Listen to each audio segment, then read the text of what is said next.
If you are a Mac or Apple user and often transfer your designs to a USB stick from your Mac computer, I have a quick tip that you need to know about.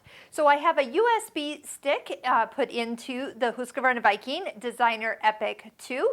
And to access that USB stick, I'm going to come over to the yellow folder and then find where, if it hasn't already been selected, go over to the USB symbol. Now right now you're noticing that these are the files and they are not the little images. But if you ever see where these little kind of colorful flowers that are maroon show up, you'll notice that as you try to select these, nothing appears and it says it could not load your design. Well, here is the trick. So I'm going to go back to the USB stick and you're going to notice that there is a dot and an underscore before the actual file name. This happens when you put designs on a USB stick with a Mac computer. Here's the trick. All you need to do is slide down until you find the designs that are the second group of designs with the non-underscore symbol before the actual design.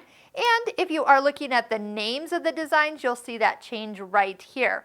I'm a fan of looking at the pictures because that usually helps me find the one I'm looking for a little bit quicker. And if you're seeing the pictures of your designs, you know then that when you touch it, it will go ahead and open up on screen. So just know that those will always be in alphabetical order. They're always going to be showing up first. So there's nothing wrong with your machine. There's nothing wrong with your computer.